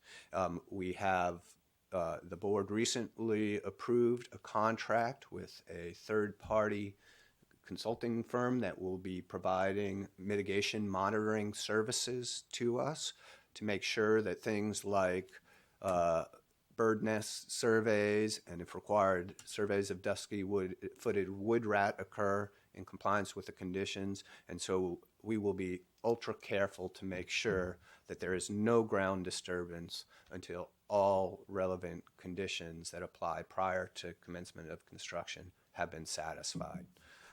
So once again, bringing it back to what's before you, it's the grading schedule and the haul routes. So I'm going to now turn it over to Diana to respond to some of the comments that were made regarding haul routes. Okay. Thank you, Hi. Steve. Thank you very much. So on the haul route, what we asked them to do, and we heard this from the neighborhood also, the original idea was to bring it down Ascension onto Polhemus and get it onto Highway 92. Their concern originally was that the downhill side would be very heavy with the load, and therefore there would be a lot of braking happening and squeaking. So what we told them this time is that in order to do that, they need to bring the trucks up empty. So they'll be going up empty on Ascension, very steep hill, winding around Rainbow on empty trucks, coming around to Bel Air, and then that's where they would intersect the Ascension Heights driveway. So they would be bringing out heavy loads, full, coming out onto Parrot, and then going down CSM. Once they cross Parrot, they will be in the city of San Mateo. They also need to get permission from the city of San Mateo to bring the load through there. So there's two parts. One is our approval for our route side, and then the second one is they have to contact the city of San Mateo. So empty up, heavy going down. So that's one thing. The other thing that was mentioned was that there was Cal Water encroachment permit. That's being reviewed. They just came in for that application for encroachment permit. We'll be looking at that. The first phase of it is going to intersect where this haul route is going to be as it leaves the site. So that portion, we're not sure if that's the phase one of their project or whether it's their last phase, as they have different sections of the water line that they need to upgrade. So that would be something we would have to coordinate with this project. Depends on who goes first. So it may be possible that the water project will be completed in the first phase, and then they'll be easy to go through with their haul route through CSM if that's been approved. The other thing that I noticed is that there was a comment about Rainbow. I believe that was a landslide that happened in the 1980s, 90s. A retaining wall is currently there. That retaining wall gets monitored every year for movement, and we track the position of that wall and any differential movements on that wall every year. I hope that answers your questions. I have a question. Yes, sir. It's nice seeing you again, first. Good to see you. Long time no see. Is there any reason why the haul routes in and out shouldn't be on CSM? Again, we're looking at these are residential streets. We have restrictions from 9 a.m. to 3 p.m., which is a very narrow window for construction traffic. We don't want trucks to be coming in and out of the same space because they are large trucks. So one way up and one way down, we don't have to worry about removing parking on the sides. I was just thinking if they went up Hillsdale and used CSM, the impact to the residential neighborhood, except for Mrs. Nagel's house, would be less. I mean, I don't know that. I'm just. Yeah, we're just trying to minimize the impact. I mean, if you insist that they both go down CSM and come up CSM, I'm sure that, that they might consider it. But in terms of impacts to the neighborhood, take the burden off, so to speak, because there will be lines of trucks coming in and going out. So we want to get the dirt, if you will, off the hill as soon as possible, because you have the construction window. If you make it a short window, then you're going to have hillside that is partially exposed. Mm-hmm. So you want to get this work done, covered up as fast as you can. So you want to keep it moving as quickly as possible. How does spare the air days impact? That's a good question. I think that's something he's going to have to take a look at and see if we're worried about dust. Again, a lot of what is here on this site is rock. So that's something that the developer has to do when they're working. They have to keep it watered down, and spray it, keep the dust down. So that's something they have to take a look at. As far as the diesel fumes and stuff coming from the trucks, I think that's inevitable, as far as it's a trade-off between, do you want to get this work done before winter comes, before the rains come? Do you want to spare the air? What kind of provisions can you provide on these trucks that's going to solve both problems? I think that's a difficult question to answer. I would try and simplify it by saying the board's condition was silent on spare the air day. So unless there are state or air quality rules established by another agency that prohibits grading during those days, the county doesn't have the authority to say not on those days. So, not related to driveways or haul routes and stuff. Ms. Nagel brought up the 12-foot tree protection zone. Could someone address that? I'll start, and our county arborist, Daniel Krug, is here if you want supplemental information. I think the way it works is our standards call for tree protection to be around essentially the extent of the drip line of the tree to protect its roots wherever that's possible. When it's not possible, as we run into from time to time, then you have to follow certain protocols and work with our arborists to figure out if you're going to do less than the drip line, how to do that in a way that's going to provide maximum protection to the trees. And so I think that's the issue that's occurring. I know that Mr. Krug has gone out and reviewed Ms. Nagel's concerns and will be working with the contractor who does the grading and the tree protection to make sure that it provides maximum protection while still accommodating the necessary construction. Is that essentially it? Daniel, do you have anything you want to add?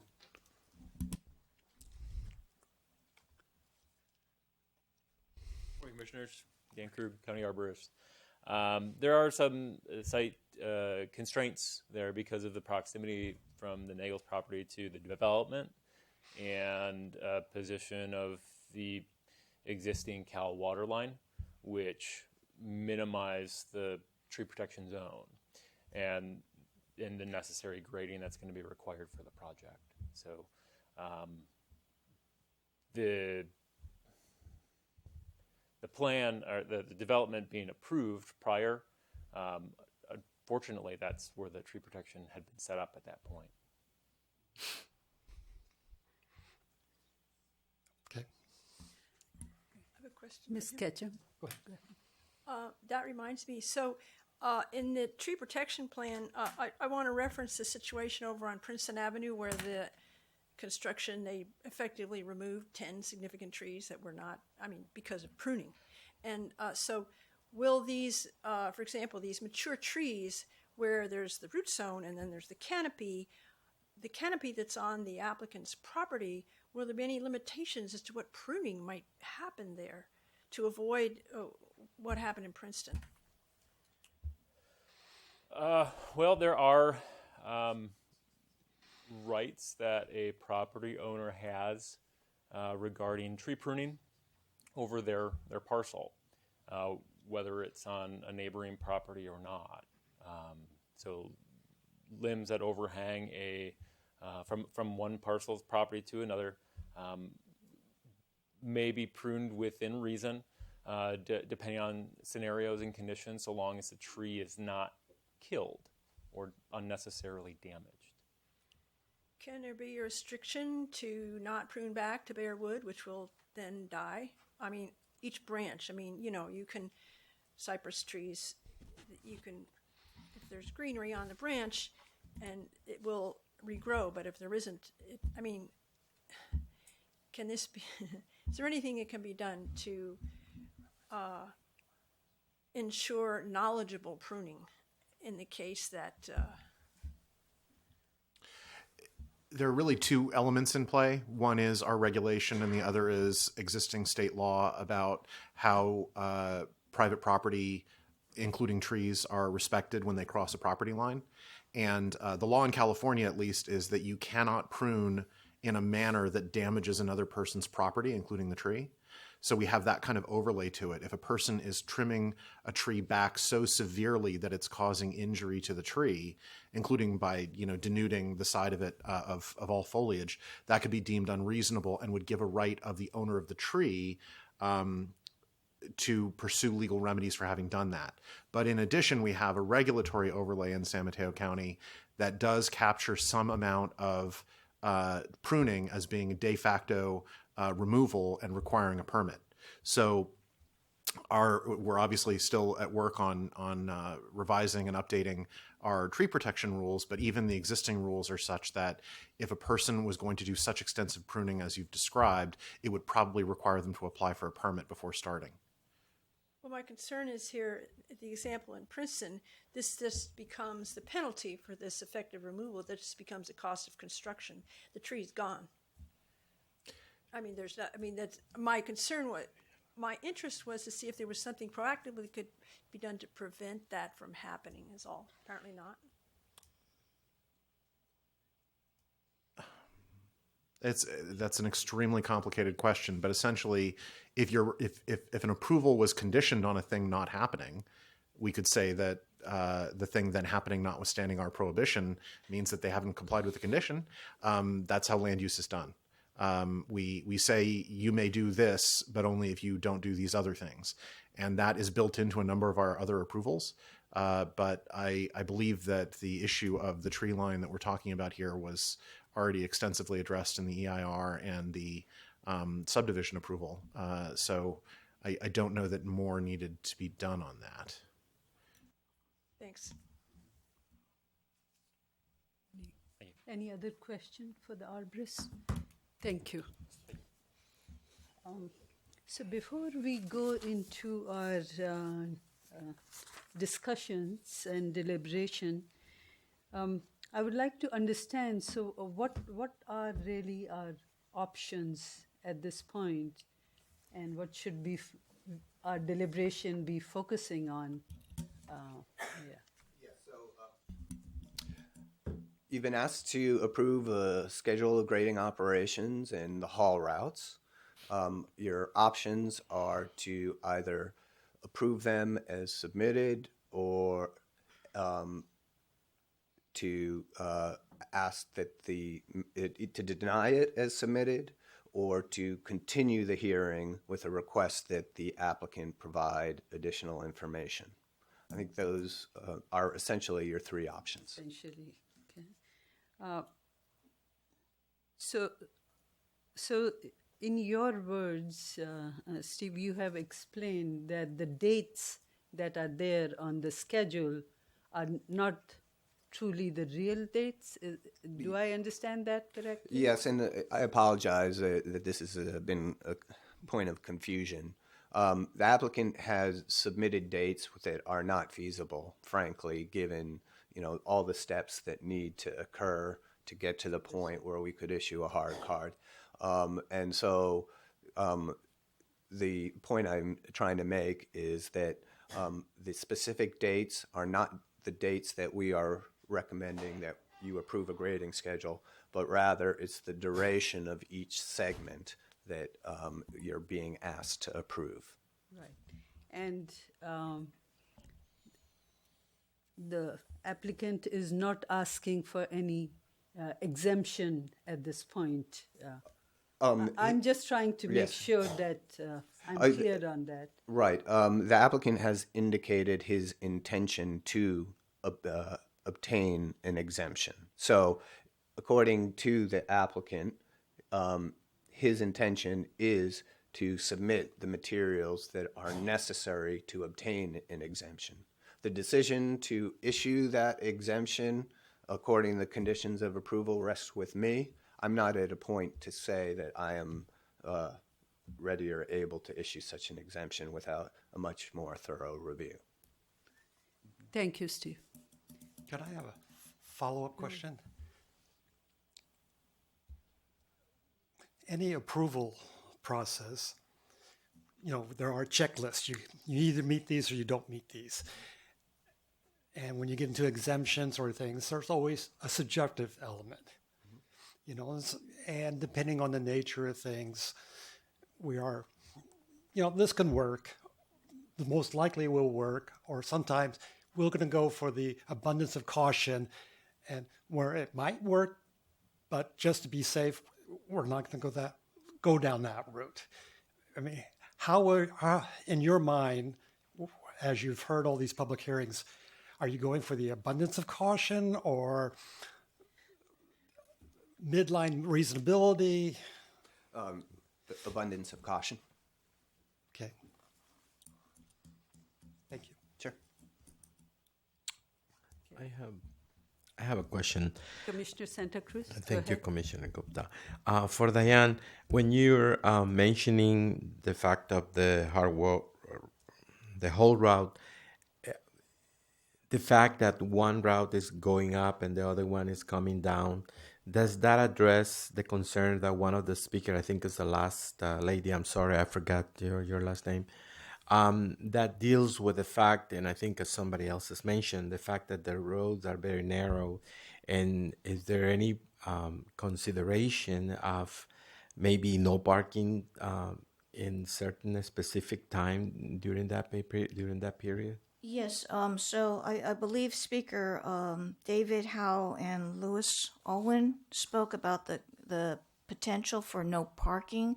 The reason why we're asking for one direction up and one direction down, or out actually, is because we want to make sure that there's still significant parking, there's still access for other vehicles coming out. So we don't want to have two lines of cars, one going in, one coming out, cluttering up the road. So we're very, aware of this.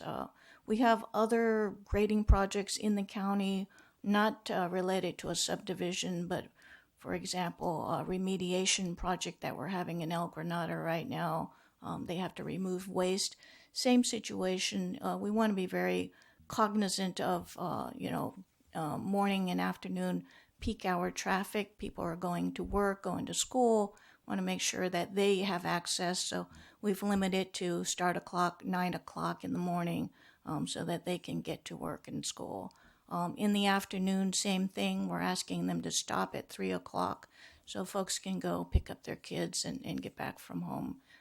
And so we're very cognizant of truck traffic moving in and out of our streets. Okay, Dan. So based on your experience, this will avoid a no parking sign, and then it will be feasible to the size of the truck without any heavy interruption to the people who live there. That's correct. There's no application at this point for no parking zone. Now, as the project begins, they've asked for phase 1. They'll be excavating possibly near the driveway area. They may ask for some local no parking area while they're working in and around that area. So there might be some local requests for that. Okay. And then I have a follow-up question, Steve.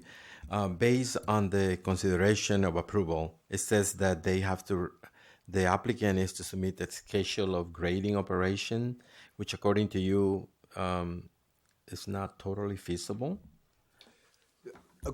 According to the dates that they included. Okay, so is this presented to us already in here? So the staff recommendation seeks to clarify that our recommendation is not to approve the specific dates, but rather the phasing of the operations in accordance with that schedule. Okay, and some of the condition that I read on the documentation presented is there are, the proposal is consistent with the Board of Supervisor condition of approval. It is in that the proposal, the condition of approval simply says that the grading schedule and haul routes need to be reviewed and approved by the Planning Commission. With regard to the wet weather issue, the condition says you shouldn't do it unless you get an exemption from the Community Development Director. And so with the understanding that should he want to proceed with grading between April 1st and October 1st and April 30th, then he will need to obtain an exemption from us. So with that understanding, we believe it is consistent with the Board of Supervisors condition. But right now, as presented, the grading schedule is not, you don't feel comfortable what they're presenting right now, basically. I have not issued wet weather grading exemption to accommodate that schedule, nor do I think it would be feasible for me to do so within the time frame that they outlined in their schedule. So basically, if it's not feasible for you and we are supposed to approve this grading schedule, that deems necessary for us to disapprove this project the way it is presented to us. I would say that another option would be to to continue the hearing and to request that the applicant provide an updated schedule that provides actual dates. Okay, thank you for the clarification, Steve. That makes sense. Commissioner Ketchum? Well, first of all, I appreciate this clarification on the haul route about the in and out and splitting that. That sounds good. However, I still think the order of tasks should address the driveway entrance first. I do think we should continue the item, and I think that the first thing I would suggest for revising this is that the tree removal would well be done in the fall outside of bird nesting season. That could happen. And I would also like them to explore changing the order and getting that driveway entrance changed so it doesn't route the trucks further, having that done first. And also provide firm dates that indicate mass grading will not occur before spring. That they wouldn't even, they could put in April and ask for an exemption then, but to ask for an exemption in the middle of winter, I just don't see it, and I would like to have that assurance that they don't attempt to do that in winter.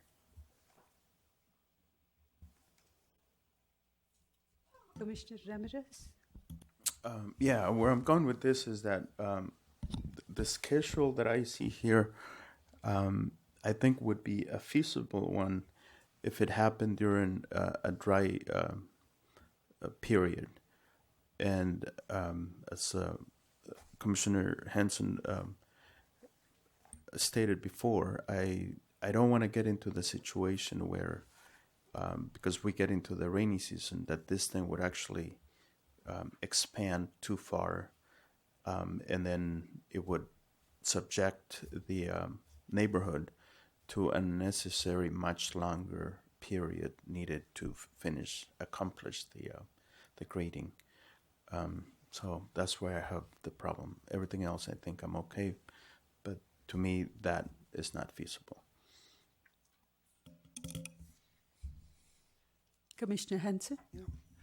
I'm of the opinion, because I've sat here through years now on this, there's a lot of anxiety. You know, from day one, there was anxiety about landslides. And we've gotten this far, and I like to keep it moving. I don't want to be an obstructionist, but at the same time, I don't want... We came up with the hard dates because we wanted to relieve the anxiety. And to move forward, we said, these are the dates. I mean, that was... Craig got that right, you know. And I want to see a schedule with dates. We are here to keep anxiety for this project as low as possible.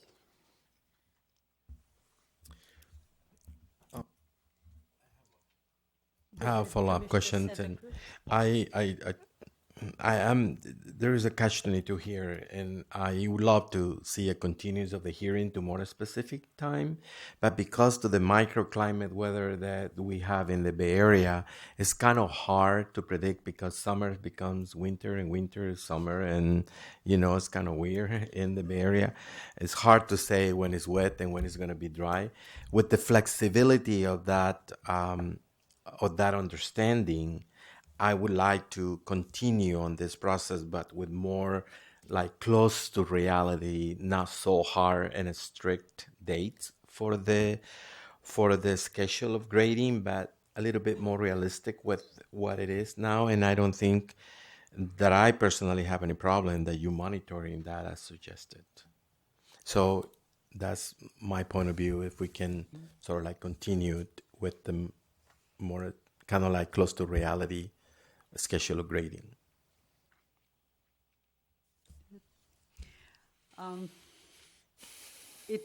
This project definitely includes extensive grading, and we've heard from our public speakers, especially people living in the closed neighborhoods, and who have been there for many, many years, who have seen mudslides and are concerned about that. I have not been on this project, as one of the speakers mentioned, that three of us are kind of new to it. So ideally, in my mind, it would have been great if we could have started this project after the winter rains are over. Winter weather, let me put it that way. Winter weather is over, but who can predict the weather? The second option in my mind is that either we come back with a more detailed schedule, and based upon that, we can decide at that point whether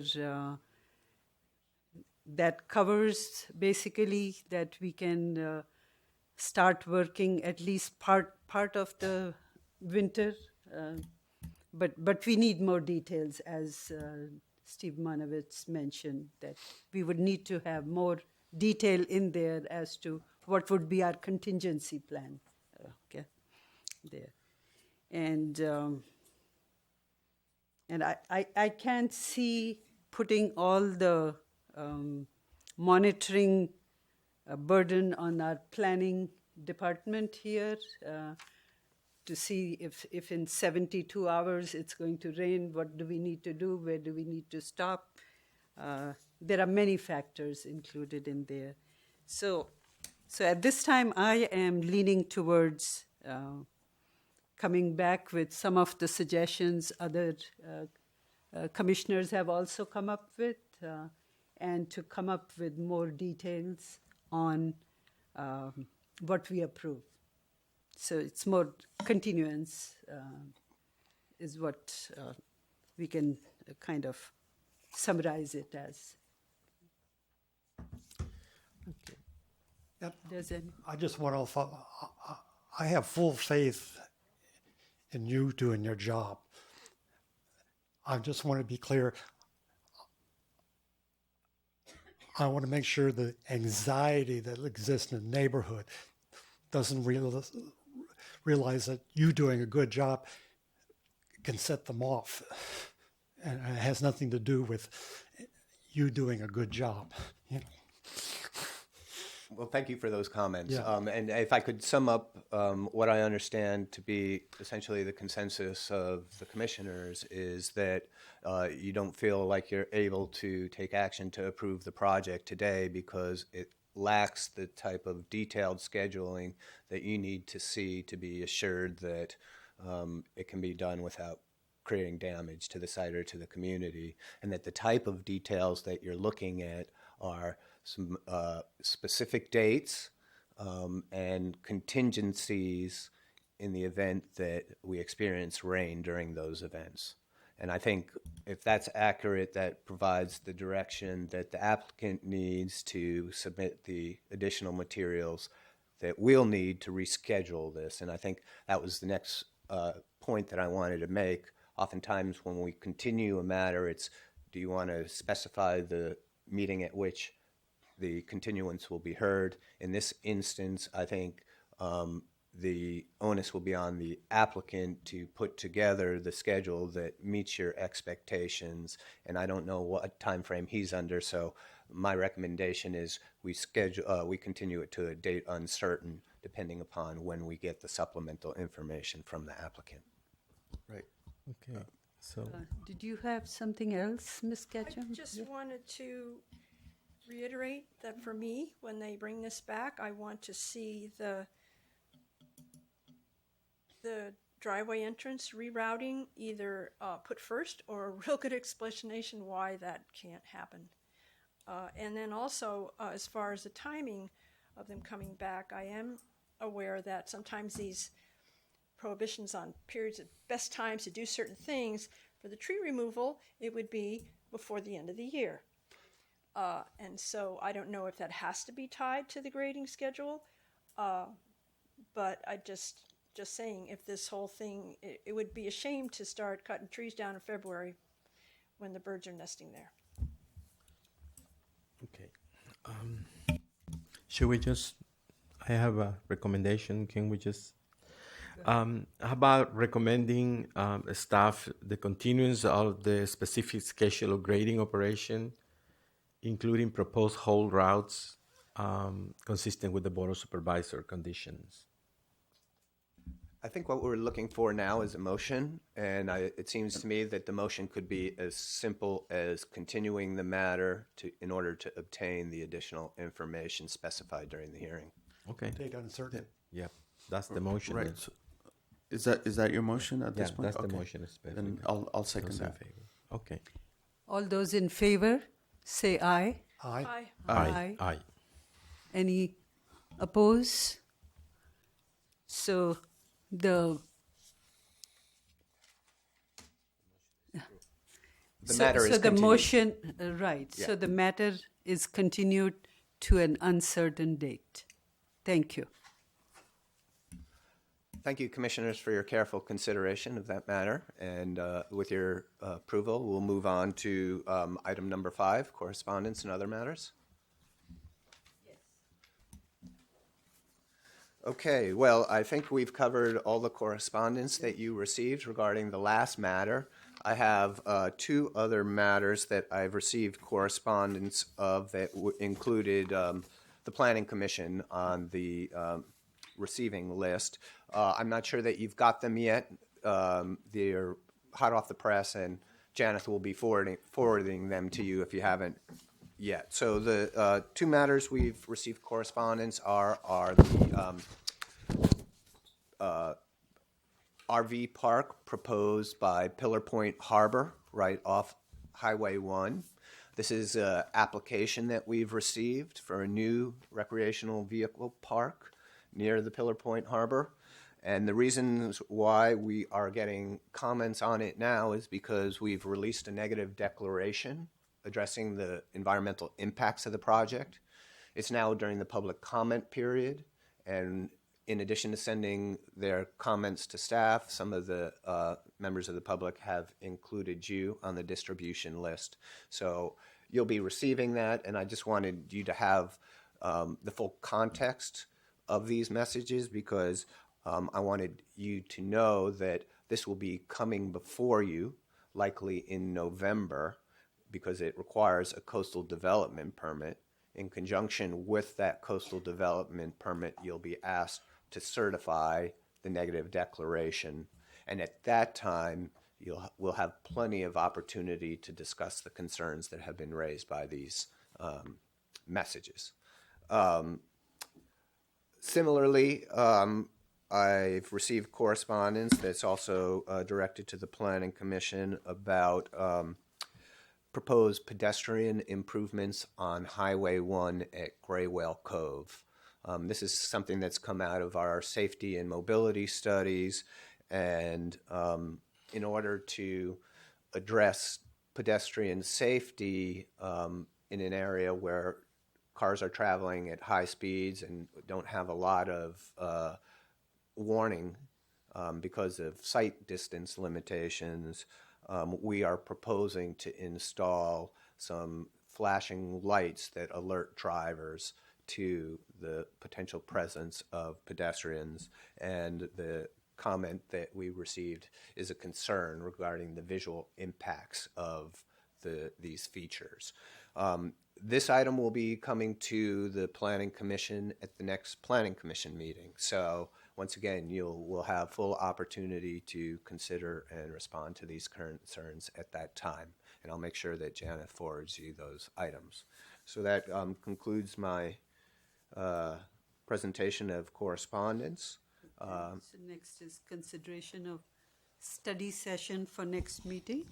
Yes, I'm not recommending that we conduct a study session because in addition to the project that I just mentioned, the Gray Whale Cove improvements, we have a new Williamson Act contract requested by Peninsula Open Space Trust for agricultural land on the coast, as well as a new domestic well proposed on rural lands on the coast side. So we have a fairly full agenda, and we'll contemplate a study session for the next meeting. Thank you. Director's report. The only matter I wanted to update you on during the director's report was to let you know that the Santa Clara County Board of Supervisors has initiated their review of the Stanford General Use Permit application that proposes about 3.5 million new square feet of development over a 20-year period. I and the county manager's office have been working closely with some of the cities in southern San Mateo County who are particularly concerned about the impacts that this development will have on San Mateo County. And we made those concerns known throughout the process. Yesterday was the Board of Supervisors' first study session on the matter. I was in attendance, as was Supervisor Horsley and the county manager, to reiterate our concerns. And it's sure to be an interesting process as it unfolds. The Board of Supervisors, Santa Clara County Board of Supervisors, has another workshop scheduled, I believe, to say October 8th. That will be followed by the first public hearing, which will occur on October 22nd in the city of Palo Alto in order to make it more accessible to San Mateo County residents. That will be at 6 o'clock. And then there's what they're calling the final Board of Supervisors hearing subsequent to that, and I can send you the dates if you're interested. I personally would be surprised if it gets resolved within this time frame, but I will do my best to keep you posted on how things evolve during this period. Is this about the new quad or about new housing? It's about it all. So there's about 2.5 million square feet of new educational facilities, including support So that's facilities. only one quad because they're planning two.